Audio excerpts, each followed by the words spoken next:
Welcome everybody back to the Historical Podcast. Today we'll be talking about why we still study Shakespeare 400 years later and why he's still relevant in our daily lives. And today in the studio we have some guests who will be providing us with some answers and some connections to those questions. We have Eashar, Marquise. We are Shawmil. So let's start off our podcast off with the grand opening question. Why we still study Shakespeare 400 years later and why he's still relevant in our daily lives and why we still study him at school? Okay, so one of the reasons that he is the inspiration for new generation and young writers. So they see him as their mentor, as their teacher and someone to look up. So that's like one of the reasons. Okay. So mentoring. Yeah. Another reason, adding on to his reason, is that we can read and study Shakespeare to get an understanding of the past and how they wrote back then and everything like that. Another reason is someone can actually learn English from Shakespeare due to his plot richness. Yeah, and one of the biggest reasons is that his writing and stories are memorable. So they're relatable in your own life, So they're not like always with happy endings, they're more realistic. Is it also true that reading Shakespeare boosts your brain activity and memory? Yeah, that's true. Okay. So now let's get into some evidence let's get some evidence from his books or plays to support these statements and this question. So can you guys provide me with some evidence from Romeo and Juliet or his other plays and poems and stuff? So can you guys provide me some evidence From on one that? of his plays called The Merchant of Venice, the main character borrows money from his friend and he's willing to deceive anybody just to gain that money and appear rich and live a lifestyle that he doesn't. Another one, So like that's also realistic, Yeah, That's also yeah. pretty realistic. Yeah. And another one that I would like to add is in the story, in the Romeo and Juliet story, when Tybalt killed Romeo's cousin, and then to avenge his cousin, Romeo killed Tybalt. Okay.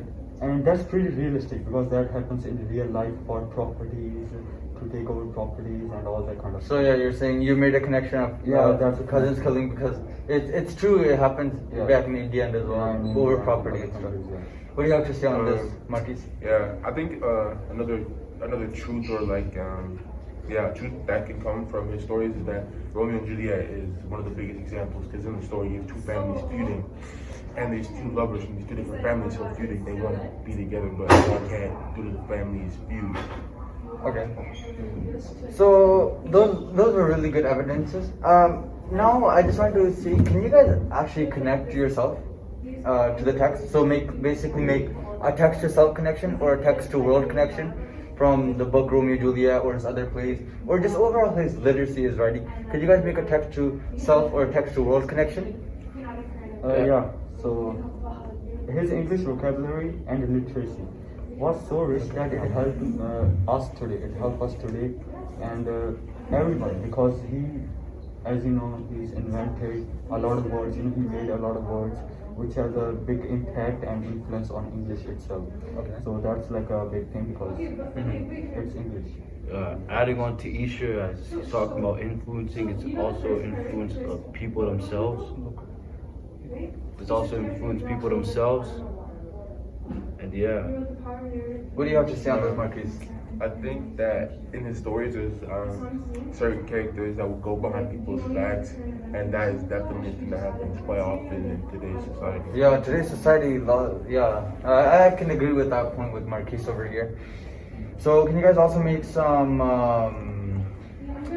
more textual connections or something? Or like, I heard about racism is still relevant today and stuff like that. So can you guys maybe talk about that a little bit? Yeah, how KP's talking about racism in one of his plays, the main character feels insecure and he feels less from the people around him. Okay, that's great. Yeah, so that's also pretty realistic. Yes, because in today's society there is still a lot of racism. Yeah, and it also tells us about his past, about our Now, past. there's been a conspiracy going around that Shakespeare didn't actually write his plays and poems himself. He actually got somebody named Christopher Marlowe to write his poems and plays, and he actually came in and took the credit. So Shakespeare's name was only a synonym for another person. Yeah. So can you guys like open up this conspiracy a bit more, explain it a bit more to our viewers? Yeah, people think that because Shakespeare only had a primary education, like from the normal school we would go to, but he didn't have that university level education, and people think that's one of the reasons why they think that he didn't write all the stuff he wrote And he all just the took the plays, credit from and he just took the Christopher credit Marlowe. from someone else. Yeah, okay. Yeah, so yeah, there's a lot of conspiracy theories in a lot of things, a lot of popular things. But there's one thing that we have to consider is there are a lot of people connected to him mentally. They Yeah. see him as their mentor, as their teacher. So there are a lot of feelings attached to him, and so it's a really sensitive topic, and we should really talk about this, I think. And yeah. What do you have to say on this, Marquise? An accrual of documentation was made to see like how much documentation is there really of him. Yeah. And it was very low, and due to this lack of proof, people have decided that it's just kind of somewhat impossible. for Yeah, it but to then just also happen. because some people say that Christopher Marlowe actually passed away in 1604, and some of Shakespeare's most famous plays and poems are actually written after 1604. But at the end of the day, it's a biased opinion. It's a debate. conspiracy. But it's a Yeah. sensitive topic. We should Yeah. just treat it like opinion. Yeah, at the end of the day, we still study him 400 years later and Yeah. in class. Yeah. So, yes, at the end of the day, there are still some biased opinions. They're still debating on this. Yes, he wrote his own poems and plays, and some say he took the credit from Christopher Marlowe. Well, thank you guys for talking about the question about why we still study Shakespeare 400 years later and how he's still relevant to our life. It was really great having you guys on the show. We will look forward to meet you guys again, and thank you for answering our questions and giving some more information to our viewers. Thanks for having me. Thank you.